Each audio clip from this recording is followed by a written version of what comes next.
It was February 16th, 1842, that the township of Meridian was organized by an act of legislature. What was once an extension of Alladin Township became its own municipality, with somewhere around 50 residents.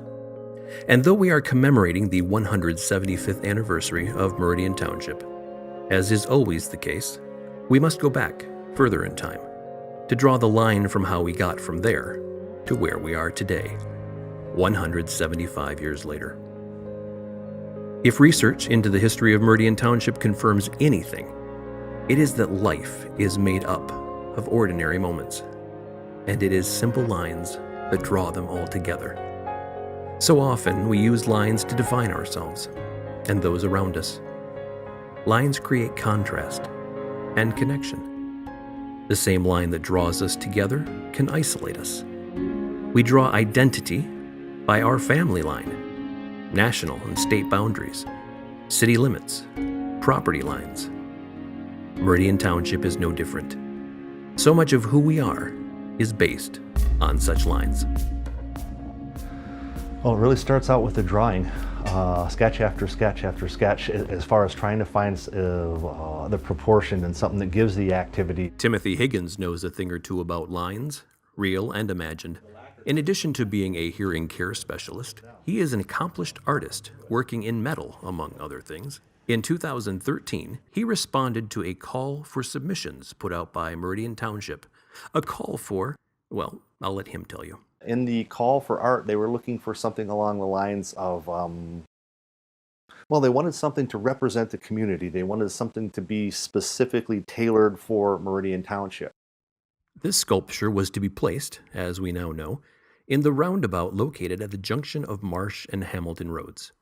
And what, in Mr. Higgins' artistic opinion, best represented Meridian Township? And the way it got its name is cartographic in origin. Actually, it had to do when they were originally coming up with a permanent, accurate map for the state of Michigan. In fact, the groundwork for what we now call Meridian Township was laid before Michigan was even a state by some of our founding fathers. Now, Washington and Jefferson were both surveyors.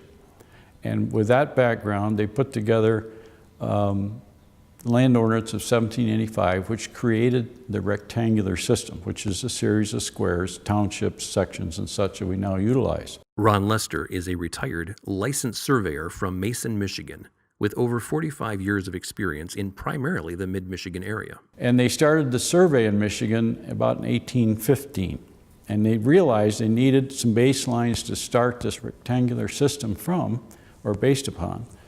So they started, the Michigan Meridian was the first thing that they started. Actually, the southern end of the Michigan Meridian lies in Ohio, at the mouth of the Auglaize River. And then the meridian was run due north, all the length of Michigan, finally across the Straits of Mackinac into the northern end of the Upper Peninsula into Michigan. That still stands to this day. And that's what every piece of property in the state of Michigan is referenced to, whether you're in a subdivision, or whether you own 160 acres of farmland or 1,000 acres. Every piece of land in the state of Michigan is referenced to those two axes. And those are the two important lines where you start from, and that spot is south of us here in Ingham County near Leslie. Jayne Rowse, author, historian, and executive director of the Meridian Historical Village, explains what exactly is in a name. And you start from the baseline at the meridian, and then you start platting out from that. Well, Meridian Township, our eastern border is the meridian. Therefore, that's how we got the name for Meridian. But we're getting ahead of ourselves. Let's go back to the time when the state of Michigan was just being surveyed. We'd had a lot of people